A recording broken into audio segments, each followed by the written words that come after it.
the Sisters Coffee Company is based out of Oregon, and we'll be basically using them as a case study for how they use Salesforce for QuickBooks, and we'll walk through how other small businesses might typically use Salesforce for QuickBooks. So with that, I'm going to jump into a quick introductory slide. Thank you all for joining us this morning. We've got roughly, I want to say almost 100 attendees this morning, which is great.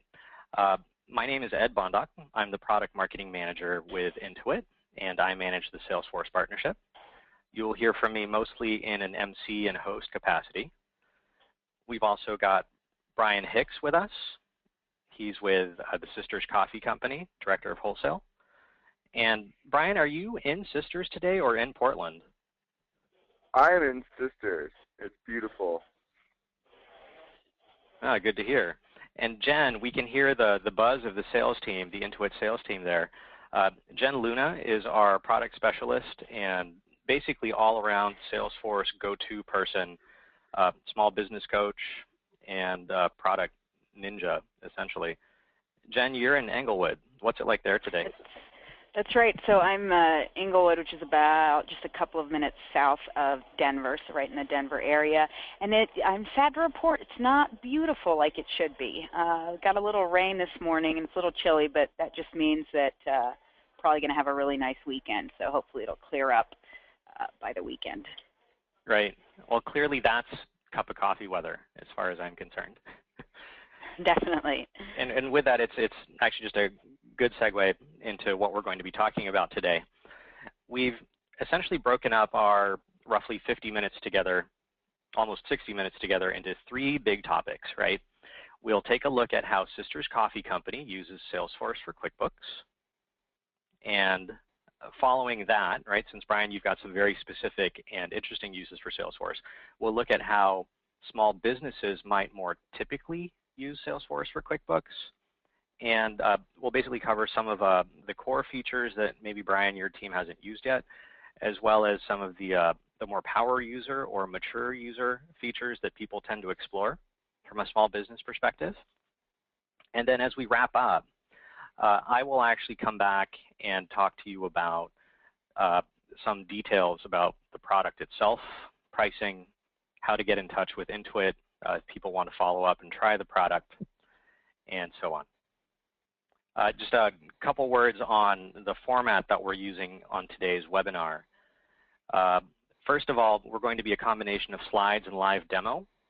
So we will be passing control of the screen back and forth. Don't worry, the problem is not with your set. The things just take a little bit to render in between sometimes.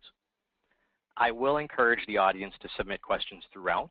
We'll be sure to answer the ones that are most appropriate for discussion at the end. If you have very specific questions, we will be sure to follow up with you one-on-one regardless. We may also introduce a couple of short polls if it fits the conversation, mostly around the type of businesses that are attending, what versions of QuickBooks you might use, that kind of thing. And since this is a webinar, we have the luxury of recording the session, so we'll be sure to send out the recording and the slides at the latest by Wednesday next week. Again, if you have feedback or would like to learn more, we've included the product landing page at the bottom of the slide, and we also have an email address here that you can use to reach out. But with that, Brian, I'll give you the floor because I think most of our attendees are really here because they want to learn more about Sisters Coffee and what you do with Salesforce. All right. Thanks a lot, Ed. Sisters Coffee is a small coffee roaster located out of Central Oregon. We're located in Sisters, Oregon, about 20 miles from Bend. Started in 1989 by Winfield and Joy Durham. Started in an 800 square foot shack with Winfield and Joy doing all of the coffee roasting, pull-in shots for lattes, delivering wholesale accounts, and really this is where we established a lot of our cornerstone accounts that we still have to this day, resorts in this area, and so forth. Then in 2005, they expanded to a larger building, and their son came back, Justin, who is now my boss. This is a 6,000 square foot building. This is where we do all of our production, sales. I'm sitting in the upstairs office there currently. At this point, we have about 200 wholesale accounts, just one retail location, and in 2011, we decided to up it again. We gained quite a few more wholesale accounts, and it was time, clearly, for a second retail location. We expanded into the Pearl District in downtown Portland, 13th and Marshall. This brings us to about 2 years ago. We have roughly 300 wholesale accounts, 2 retail locations, 2 sales offices, and so things start to get a little crazy. We have about a 20% growth from there, and we have 400 wholesale accounts, and it's becoming pretty clear that our old systems are based in 1989. Therefore, when Winfield was doing everything, binders, Gmail, local file sharing programs, and we decided to look for something like Salesforce at that point, and that's how I got in touch with Ed, and eventually, once we'd set it up, and this is kind of where we're at now. So Brian, at this point, I'm going to just call attention to the binder part of your story. I love hearing the story. Every time I hear it, I'm impressed with the trajectory that you guys take, or really had since 1989. But I think what really resonates with a lot of our small business customers is what you described with respect to your systems, right? You focus on the business so much, you want to bootstrap and get it created and built and up and running. You focus on the product or the service, and you know, a lot of times the systems tend to lag, and at some point you need to catch up. Can you tell us a little bit about how your old processes used to work? Yeah, definitely, Ed.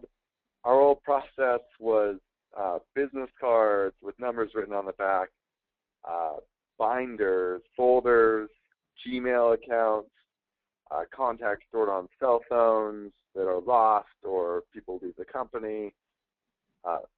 All of our equipment was in just a large binder, one copy. We have about $200,000 in equipment currently just out there in small brewers that we were keeping track of in a binder.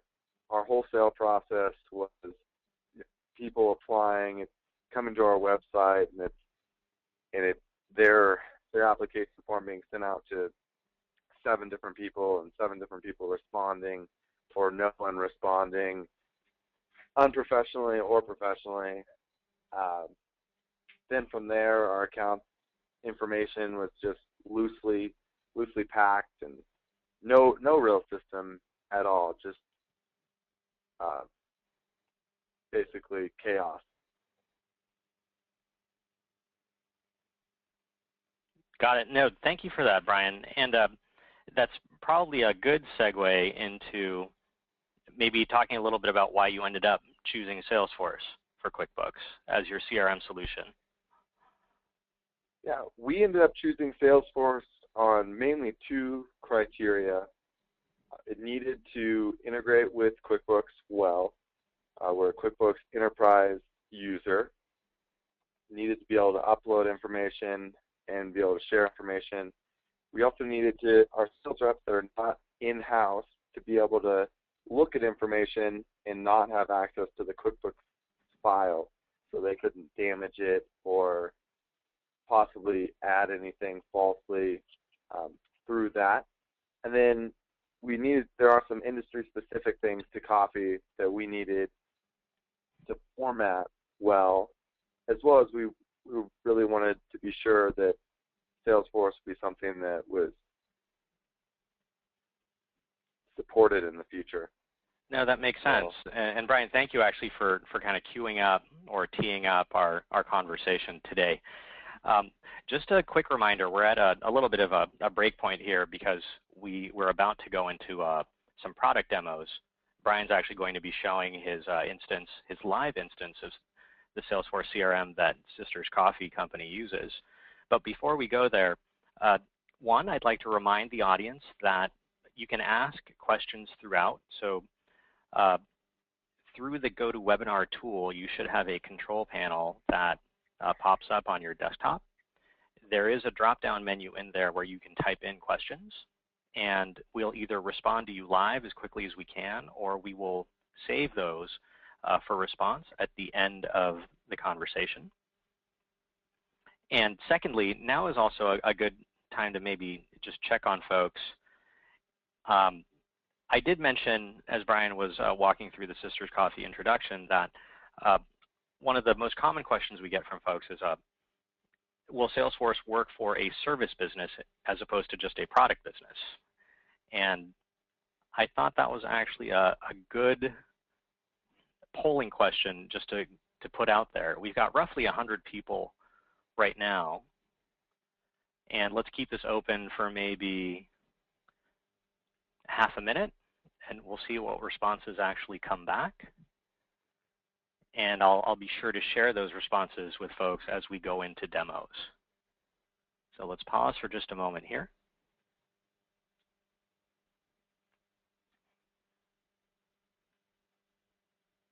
And wow, the response rates are pretty crazy. We've gotten roughly 77% of our attendees voting already. And let's give it a couple more seconds.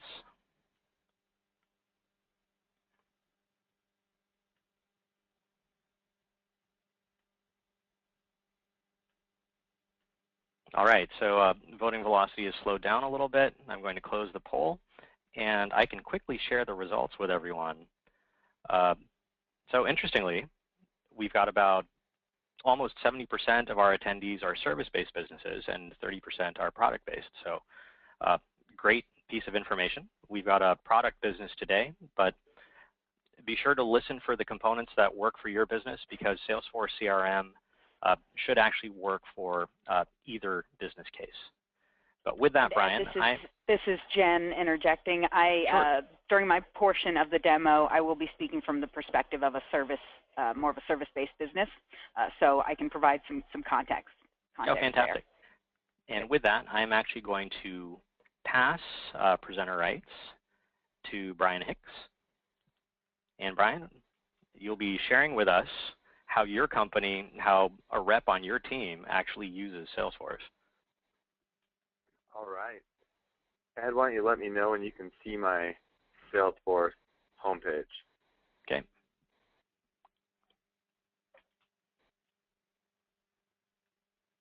So I've just hidden the poll results, and folks, bear with us for a moment.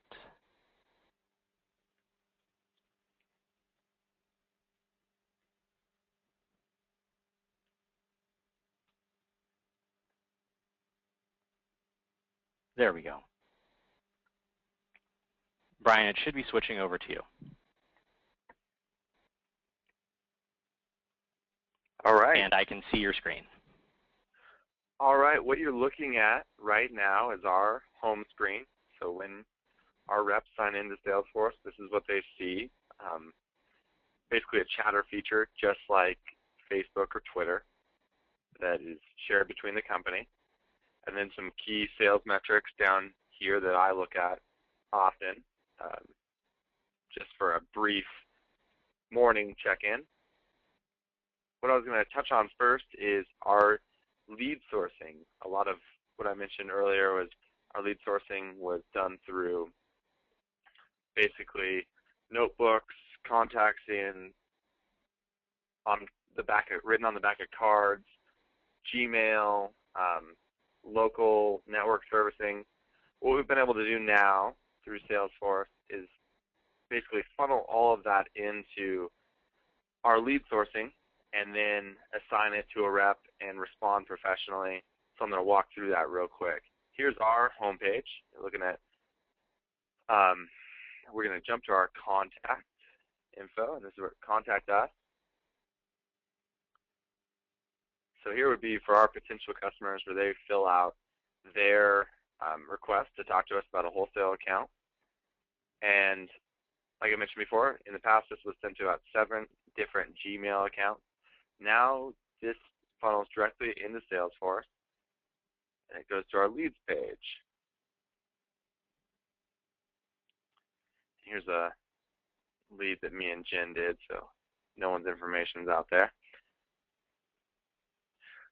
So after they filled out that page, it comes in here.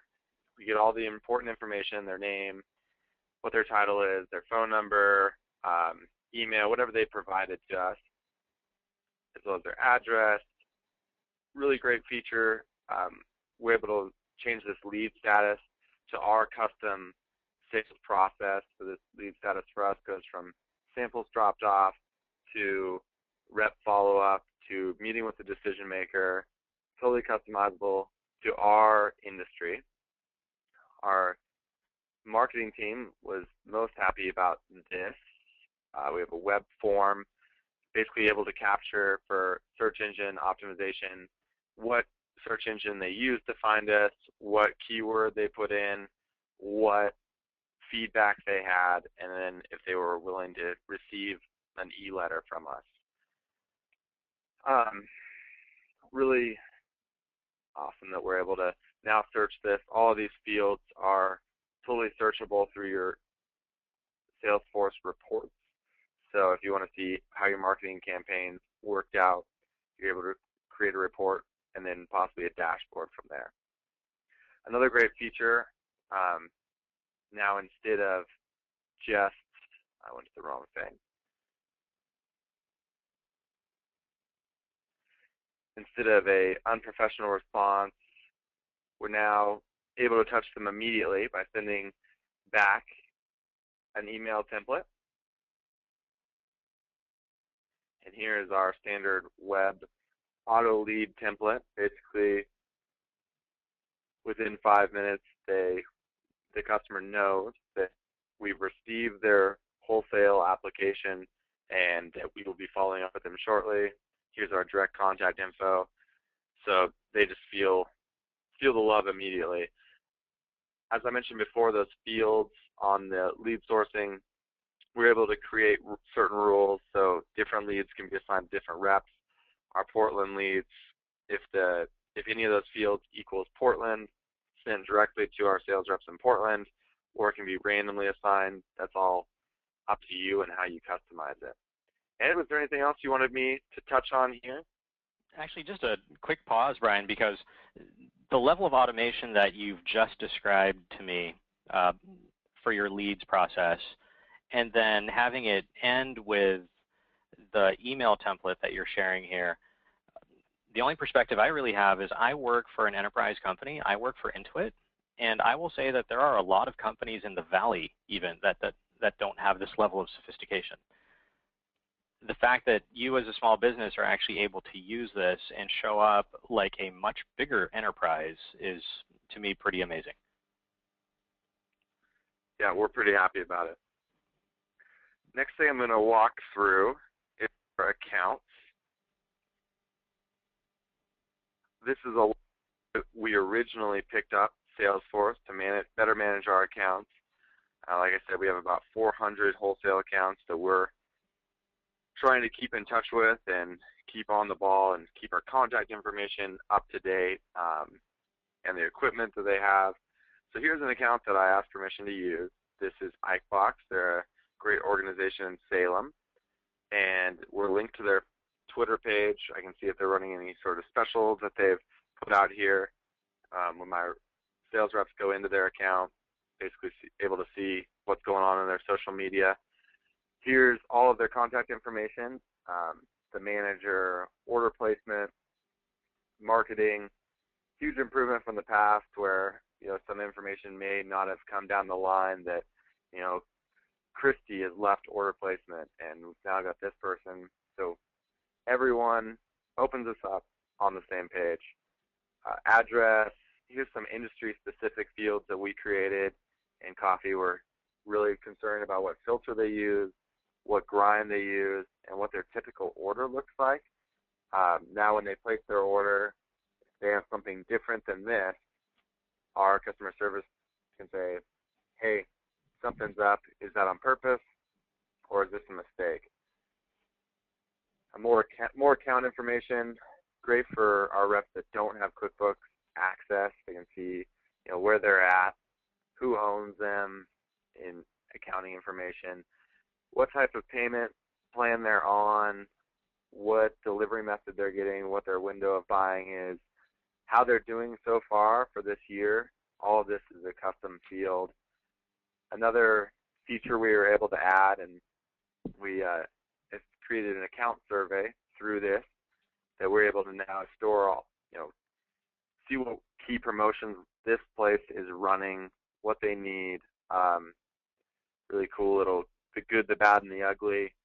I'm able to search this, and so when I go to my boss and say, hey, our AirPods are terrible, and here are 20 examples of accounts that said that was the bad with us. Something we weren't able to do before, at least not seamlessly, now really easy. Here is what I was touching on before with our assets. In coffee, we have about $200,000 in equipment out there that we're needing to maintain, and now we're maintaining track. Before that was a binder, now it's just an asset page. This links back to QuickBooks, and then it's now in our fixed assets there. This is where we can keep case records of what service we've done as well.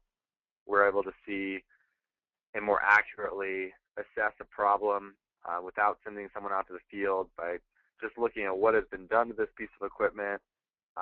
If there has been a repeat offense, we might be able to not have to send someone out, in this case, a 2-hour drive. We can save that whole process of saying, hey, someone at your shop is turning off the brewer. That's actually been the problem 5 previous times, or hopefully not that bad. Can you please check that? And then from there, we can assess. Great feature on Salesforce. Really key for us, and a big reason why we chose to go with Salesforce. Like I said, totally customized to our industry and pretty easy to do. Next, I'm going to move into the dashboards. I've mentioned that a couple of times so far. And Brian, while that screen is flipping, what you've described to us right now is basically how your teammates would actually use this. This is probably where you tend to live a little bit more in the product, right? Since you manage a team as well as manage parts of the business. Yeah, I live a little bit more in the dashboard world and reports, so not as concerned about the accounts, but still great for me to see if I ever go into one. What you're looking at now is our sales metrics for people that do not have QuickBooks. Here we're able to see our annual goals, our monthly goals, our weekly sales, how they've turned out. We have some key products that we're concerned about. You saw it previously, our Blackview Gold, that bag with the burlap bag on my intro screen. We've been selling that for 22 years, and we're always concerned about how it's doing. We're able to watch that month to month and really see before a problem arises if that's sales are dropping in that area. More sales reminders, 12-ounce bags we sell to grocery stores, and kind of see how that goes. And then Brian, this is Jen. I wanted to prompt you to see if you wanted to refresh the page across the top, just to show our users or everybody on here that this is actually happening in real time on the updates. Yeah. Didn't mean to interrupt. So this is pulling information from QuickBooks. We have it set to sync every hour. You can check out what has happened in the last hour. Pretty cool. We'll wait a second for it to refresh, and then I'll move on to the next part of this. Oh, yeah. Sorry. So still early in the morning, not much going on, but This is real time and pulling from our opportunities or invoices every hour. Key feature for me that Ed mentioned is adoption and how I'm able to see how sales reps are taking on to this product and using it. Here, this is a sales adoption dashboard, basically able to see who's logging on. Jared is not delinquent. He just got his name changed. So I can see, everyone seems to be logging on pretty often. Skylar, I would expect to not log on as often. He's our driver. How well they're using the case function, how well their sales are overall, how many leads they're creating, and so there I can see, hey, Jared isn't delinquent. He's every time he logs on, he creates 3 leads. That's pretty awesome. Then how, as a company, how much information we're uploading here, and how many contacts, number of tasks. Salesforce use for us has been a slow adoption or a gradual adoption. We picked it up about 8 months ago, and every month we've become more attuned to its uses. A couple of future uses, these leads can then be converted to accounts, and I can run reports on how well reps are doing that, how well we're doing that as a company, and we can adjust our sales model from there. We are starting to use the documents page.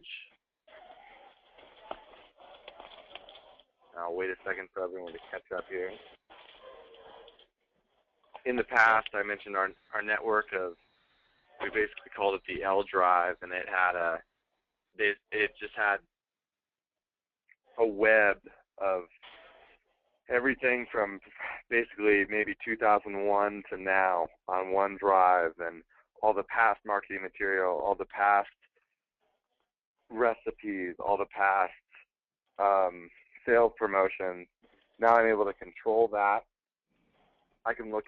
We can folder it different, so I'm able to look at, okay, what logo do I want my reps to know and use now? That's here. They can basically see what our marketing is looking like, the most current version. We can look at our recipes. Everyone's working off the same information, whereas before people might have had it on their home screen, their own files, and people might have been working off the wrong information. Really great. Other future uses that we're not really using, the chatter could be better used, and really and then there's some forecasting that we haven't really touched on. We know we can do it, and also creating all of our invoicing off of here instead of possibly on QuickBooks or QuickBooks Mobile. Jen, I'm going to pass it off to you now, if that's all right. Okay. I'm mid-sentence on answering someone's question, so let me switch off here. Go ahead. That's right. While you're getting situated, Jen, there was a question, Brian, around just how you actually configured this for Sisters Coffee. And I'm going to guess that you probably ended up working with Jen on some of the initial setup, and that you probably ended up building a lot of this on your own as the master admin at some point. I had a great experience. About a month into using your product, one of Jen's sales reps got in touch with me, and we had about a weekly touch-in, and she helped me adopt this product. I basically get an email from Amy every week that said, hey, you want to work on this week? Do you have time? And she walked me through the process, really after basically an hour of learning how to create fields. You really can dive in. It's just learning the basics, and then you go from there.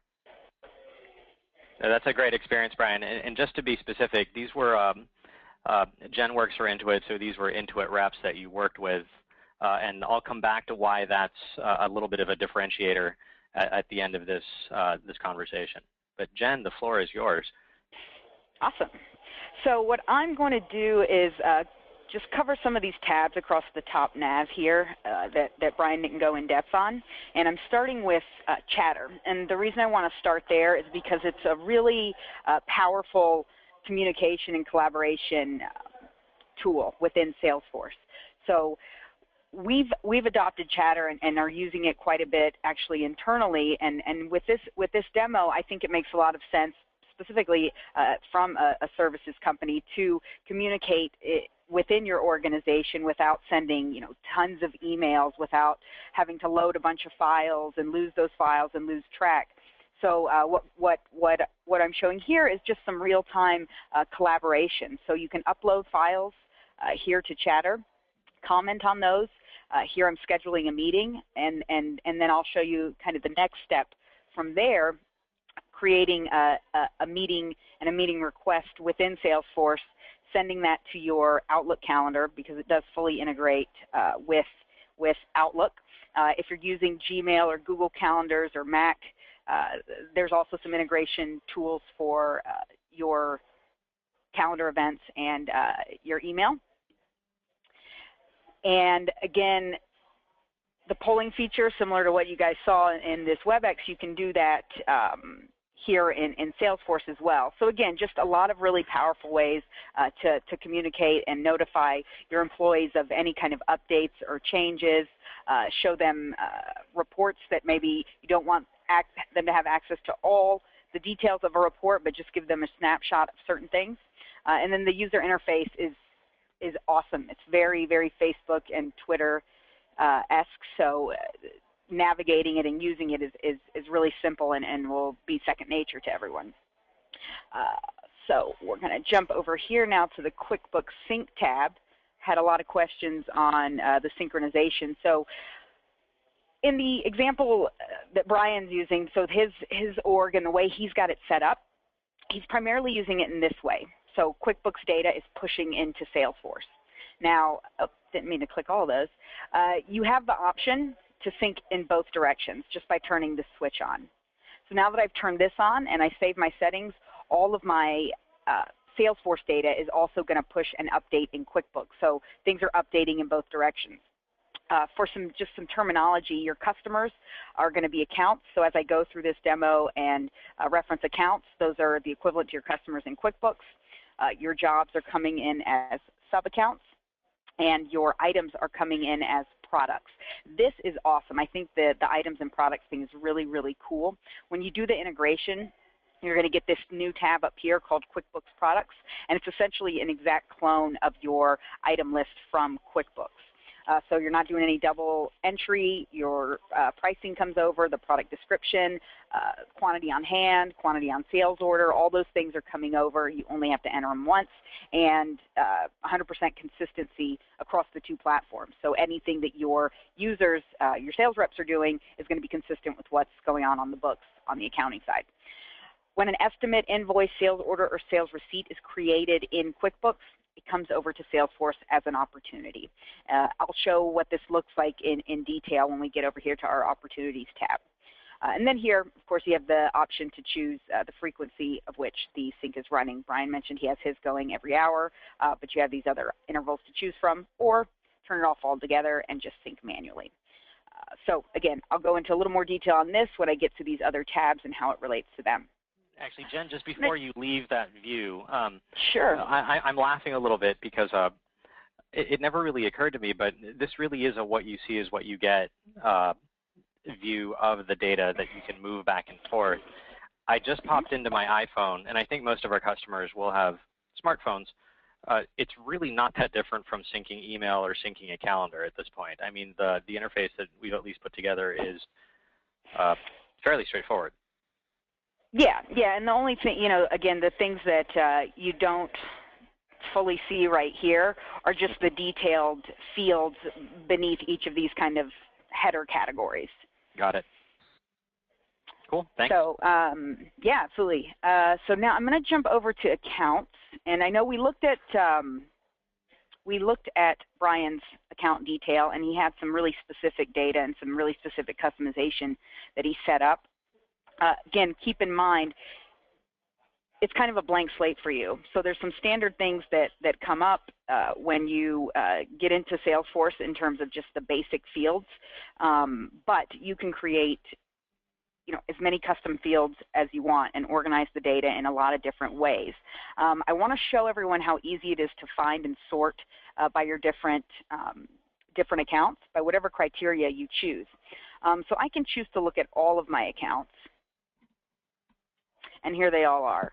But let's say I want to actually narrow this down and I just want to see accounts that are in Georgia. There's a couple of ways I can do it. I can do it like this, sort by the state, and then go to my G's, and there's all my Georgia accounts. Or I can create a custom view, because if this is something that I jump to a lot, then I'm going to want to create a custom view so that I can always choose it from this drop-down. And you can do this across the board. You can do this for your leads, for your contacts, for your opportunities. Once you've done it once, you'll know how to do it across the board, which is kind of the theme of everything in Salesforce. If you can figure it out one time, it's really simple to use. But I'm going to create a new view, and I'm going to call it Georgia Accounts. And all I have to do is put my filter on it. So I'm just going to say the billing state equals GA. And I could be done there, and I'll get all my Georgia accounts, but I also want to see some other details in these columns. I want to see what industry this account is in. I'm interested in seeing what their open balance is. Don't really care right now who owns the account, so I'm just going to move that over there. And I want to see what their credit limit is. I'm going to allow everyone to see this by checking that. Now I'm going to hit save. Oh, I did that wrong. I apologize.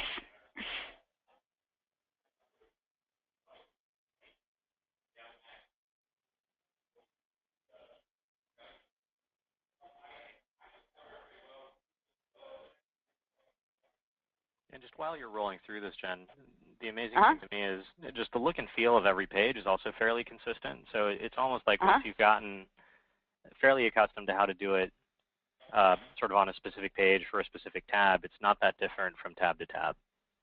Right.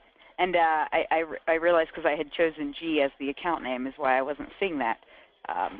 So now I'm going to show you that the way I should have done it the first time.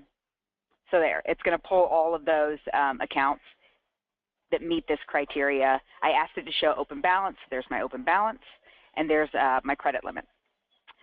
So now I'm going to go into detail on one of these so you can see, and again, Brian mentioned and showed some of the things that were coming over from QuickBooks, but here's a different view. It's a little more simplified because in this demo account I haven't added a lot of fields.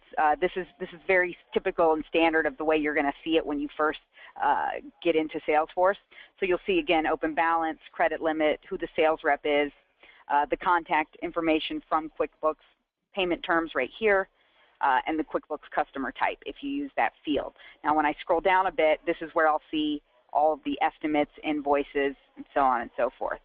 Now I'll show you actually how to create, and we'll create an invoice for this example. When we looked at the sync settings, the transactions are the equivalent to opportunities. So you would create a new opportunity.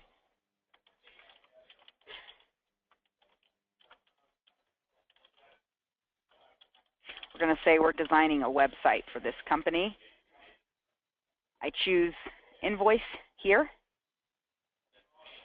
We're going to say this deal closed today. So I'm going to close it out. And then I hit save. And now the last thing I want to do is actually build the invoice. So very similar to how you would do so in QuickBooks, you add the items down here in products. So I just choose add products. I choose my website, web design, and we're going to say we're going to do some account management in there, and maybe we're doing some rebranding for them. So I choose those. I'm going to do 30 hours of account management, 50 hours of branding, and 150 hours of web design. I'm going to hit save. And now what it's done is it's totaled all these up for me, and it's brought the total in here. This box is now checked, indicating that this is going to push into QuickBooks and update that record. Now, had I created this invoice in QuickBooks, it would look exactly the same. It would come over into Salesforce like this. The only difference is these are going to be populated with the information coming from QuickBooks. But that's how the sync works, and that's how you trigger it. Taking it one step further, if you would like to enable your reps to actually invoice the customers directly out of Salesforce without having to go through QuickBooks, you can do that by creating a quote. So I just clicked on New Quote, and I'm going to just call it the Acme Website Invoice. And just in the interest of time, I'm not going to fill all of these fields in, just a couple of them here.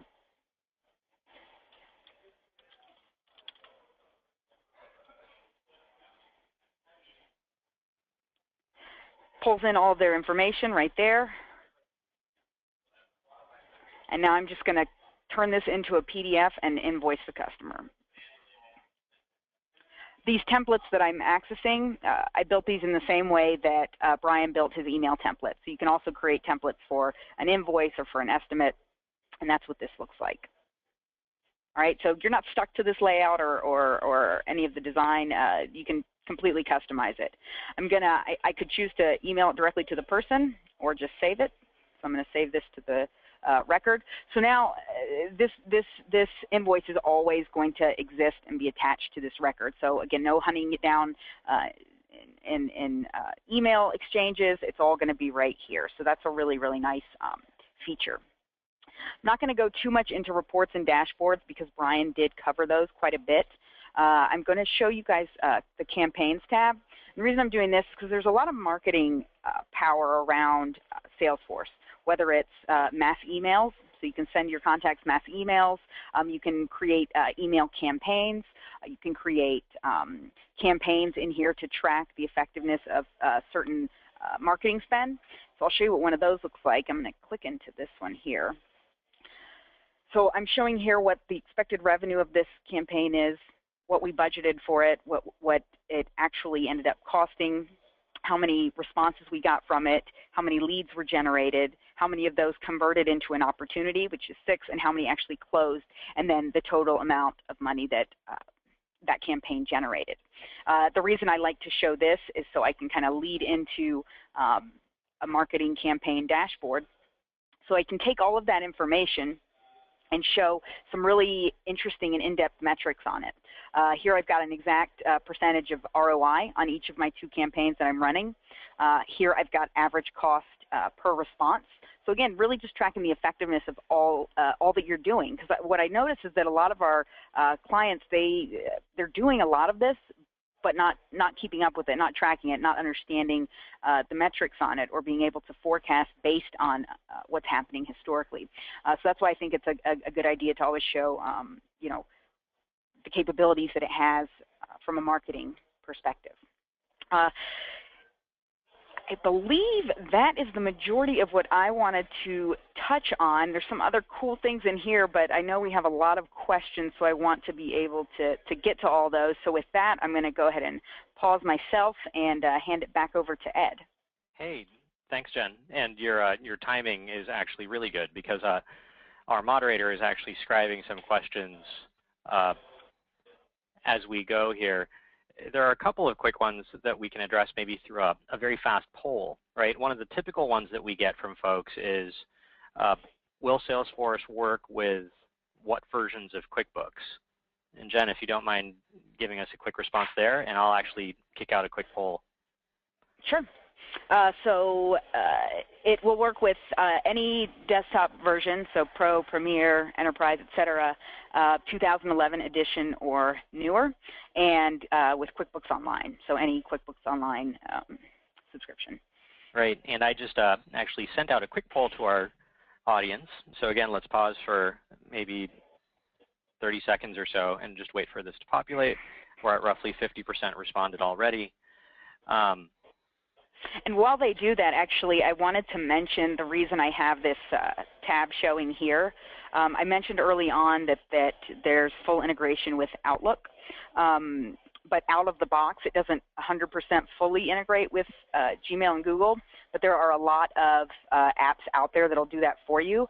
The one that I've played with and tested and I think is the best and the easiest to use is called Apereo Cloud Sync. So I got to that on the Salesforce App Exchange. And what it does is it syncs your Google Calendar, all of your Salesforce events with your Google events. And same thing on your Google contacts and your Salesforce contacts. So if you're using that, I would, if you're using Gmail to manage all your stuff, I would definitely recommend that, because there's also full Google Apps integration with this as well. So you don't have to make a huge adjustment if you're more comfortable and using Google. It does fully integrate with a couple setup steps. Actually, Jen, that's a great call out, because not only is Salesforce itself incredibly configurable, you can actually modify Salesforce even further through basically add-ons that you can find at the App Exchange. So right, and I'll show you how to get there while we're talking about it. Yep, and while we're doing that, we're at roughly 77% have already voted, so I'm going to close the poll. And Jen, we still have your desktop, so let's take a quick look. All right. I'm going to pass you control then, Ed. Okay, but we're basically seeing the App Exchange, so if folks really are, if they have a piece of software that is a cornerstone of your workflow that you don't want to change, if Salesforce can't incorporate it out of the box, chances are there's an add-on that you can find that will make it work. Gmail is a great example of that. But with that, let me show my screen again, and we're going to jump back into PowerPoint land. So folks, let me know when you can see my screen.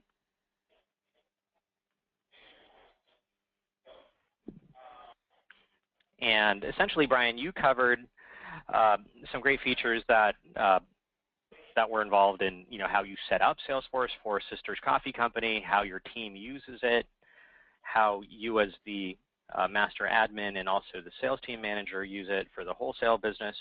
You also mentioned that you're working through some core features of Salesforce now, and you've definitely got some components of it that you're exploring and intend to use in the future. Jen, you've covered for us maybe some of the more typical features that small businesses reach out to us for. So as customers roll through trial, they tend to ask about Chatter and data sync, really important tasks like scheduling and calendars, and how to integrate it with marketing. Before we go into kind of product detail, it might be worth, Brian, circling back with you just to talk about return on investment. A lot of times a CRM decision is very conscious for a small business. They need to change processes potentially, or at least change how they use software. How has it worked out for Sisters Coffee? What have you guys benefited from? Well, firstly, in the accounts, we've seen about a 15% growth in existing accounts just being better managed, better cared for, and they've been able to grow with us in that, as well as some things I mentioned before. The asset tracking is just a quick win. And then our leads and sales process, being able to handle more leads, more sales with the same amount of reps is huge for us, instead of having to have a huge labor aspect that we really don't need other than the initial setup. Yeah, that's great to hear. And we actually did get a question from the audience too. Do you mind maybe just taking a little time here to discuss the process that you guys went through to go from your old binder process to basically the Salesforce workflow? Did you have to change a lot of how you guys worked when you implemented the process? Yeah, of course, Ed. No, not a huge change, just letting Salesforce do all of our scheduling and send that to our Gmail, and a lot of times even going to the same places with Gmail still responding, but being able to schedule that out in Salesforce. I mentioned it was kind of a sliding adoption where we took on first the accounts and we were tracking them there, and then some of the files, and then all of our lead sourcing and web sharing. So we've kind of slowly slid into it, and there wasn't a huge learning curve that way. Got it. No, that's great to hear, Brian. I'm sure most of our customers will have more in-depth questions about transitioning from their current process to Salesforce potentially. That we can actually address in more detail through the sales reps, the Intuit sales reps that work with Jen. So I'll push that. But if anyone has a specific question, you can also send us an email, and we can address that for you. just having gone through that process, Brian, and you're roughly 6 months on your Salesforce usage now, if I remember correctly, you guys are using Professional Edition of Salesforce, and you integrate with QuickBooks Enterprise.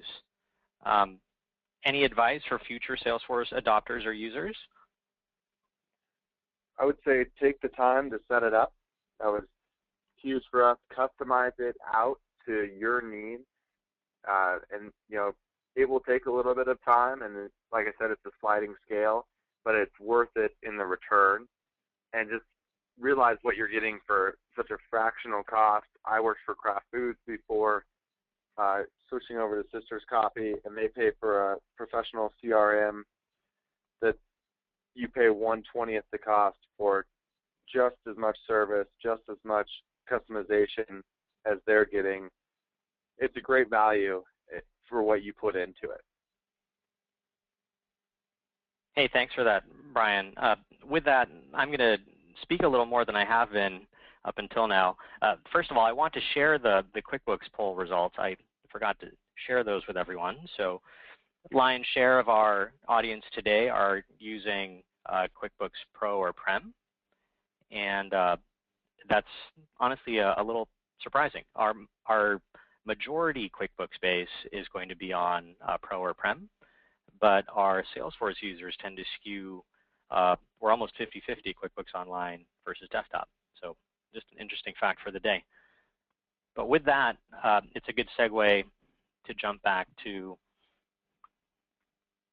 just some quick product information. And again, to remind folks, if they have questions, feel free to enter them. If we don't get to them today, we'll be sure to follow up. But I want to reinforce that Intuit is an authorized reseller of Sales Cloud. That's the Salesforce CRM product. And the companies have been in discussion for several years. The partnership really formalized in 2011. We are an authorized reseller, but we are also more than that in the sense that we've actually built a product that addresses this first use case. If you don't have Salesforce yet, but you do have or are interested in QuickBooks, you can pick up what we're calling Salesforce for QuickBooks. So it incorporates Sales Cloud, and it adds or bundles to that an integration application that actually allows the data movement between QuickBooks and Salesforce. So these are bundled together, and I'll walk through versions and pricing in a moment. In addition to that use case, we know that we've got customers that already have Salesforce and have or are interested in QuickBooks. In that particular situation, you've already got the bookends essentially. You have Salesforce, you have QuickBooks. So all you need is the Salesforce integrator. So we're calling this the integration for QuickBooks. And that can be purchased on an a la carte basis. And then just a quick word on pricing, and then we'll hover here and take questions. On the CRM side, again, this is bundled with the integrator. We carry or resell the 3 most common editions that small businesses use. So that's Group Edition and Professional Edition. Those can be purchased and come with 14-day and 30-day trials, respectively. Those trial periods are set up according to how feature-rich the products are. So Group Edition being the more simple version, only requires 2 weeks to learn, essentially. We do also offer an upgrade path to Enterprise Edition. So professional users that have been on the product and need more features or need more seats, that path is available.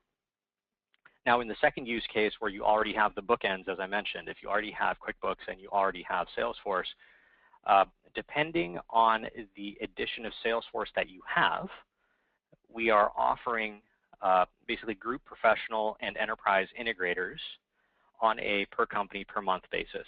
So that's actually a very important point to call out. The integrator is sold on a per company per month basis, and the CRM product is going to be on a per user per month basis. But with that, that's really the end of our formal content. I think we can jump into some of the questions that our moderator has picked out. So let's pick actually, Ed, while we're on this screen, I did just have a question come in regarding the biggest difference in the different editions. So while we're looking at this screen, I thought now would be a good time for me to answer that. Okay. So the difference between the professional and the group edition primarily is that there's a limit of up to 5 users on the group edition. So depending on how many seats you need, you might need to look into professional. Also, the mass email capability and campaigns, those are only available in professional edition or higher. The support of your QuickBooks products, so your items. Group does not support products, so you won't be able to build out invoices and such in group. You would need professional for that to create that quote, add a product, and send it out. So I believe those are kind of the biggest differences. And actually related to that question, Jen, one that we just got was, does it make a difference if I purchase from Salesforce or purchase from Intuit? That's actually a pretty easy housekeeping question as well. So there are some differences. In addition to the integrator, which gets bundled in with the CRM purchase from Intuit, you'd have to buy that a la carte if you went with Salesforce.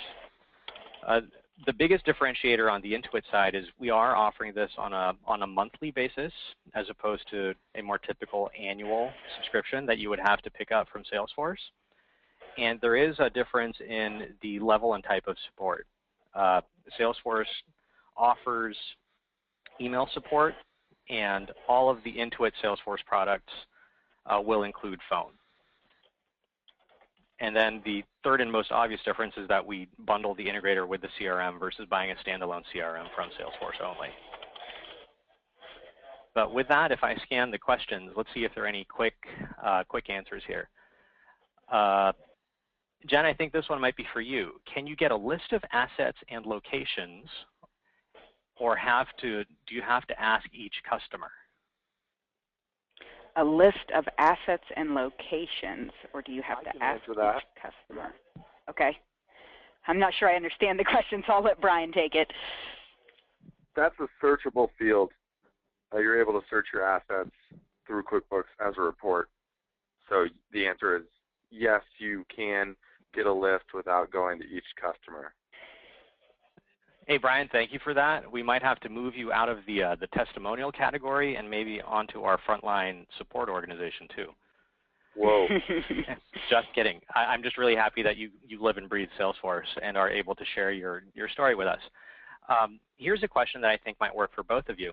Are there checks and balances to ensure that there is no double entry of invoices if entered in QuickBooks and Salesforce?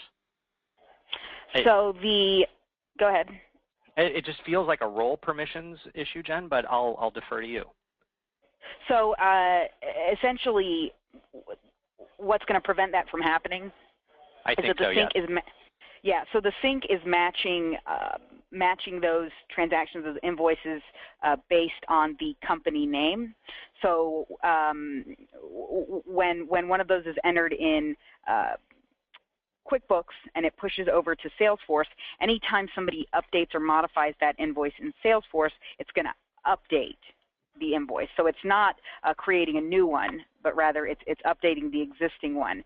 And then my recommendation on that to really, with the checks and balances, is to define a process on how you want the sync to work and how you want your data traveling and how you want your users using it. And then you can do the setup around that process. So get your process solid first, and then you can make Salesforce function in the way that adheres to your process. Nope, sounds great, Jen. And actually, let me try and find some quick wins or quick hits here just because we are coming up on time. Can you add custom views of customers, say, by industry? Yes. So that was what I showed when I did a list by state, by geography. Do this exact same thing, filtering by industry. And does Salesforce support invoicing for bundled pricing? So if product A were $100, product B were $75, if you buy both, A is, say, at a price reduction and B is at a reduced price as well. It's not set up that way initially, right when you do the integration, but yeah, you can absolutely customize it so that it's doing that. Yes. Got it. So it can be configured. And then does the invoicing function let me add discounts as multiple items are chosen. So if you've got a pick list essentially of items, can you selectively apply discounts? Yes. Cool. And we've got one final one that was submitted, Mac email and calendar integration. Does that, is that provided out of the box, or is that an add-on potentially? It's an add-on, but it is a free add-on. So if you go to the App Exchange, and you can just do a search on Mac, and you'll see one, and I believe, if I'm remembering correctly, it's called MailDrop. Yeah, it's called MailDrop, and it's a Salesforce native, meaning Salesforce developers developed it, app that does the integration for Mac. Sounds great. So with that, we're basically at time. Great to see that the question volume is actually still trickling through even after 60 minutes. So I've pulled up a closing screen here. Basically, I wanted to thank all of our audiences for taking an hour to learn about CRM. From a small business perspective, from anyone's perspective, that's a really big investment of time. So thank you for that. And I also want to say thanks to Brian for sharing their use case, their real live instance of Salesforce. Appreciate that, Brian. And Jen, thank you for sharing your perspective just based on the other small business customers that you've worked with. Live demos aren't easy. I can't walk and chew gum to save my life. So thank you guys for moving around screens and trying to explain CRM to our customers. My pleasure. All right, folks. We as Intuit will try to make these an ongoing series. So stay tuned, and we will likely have another webinar in the next quarter. Hope to speak with everyone soon.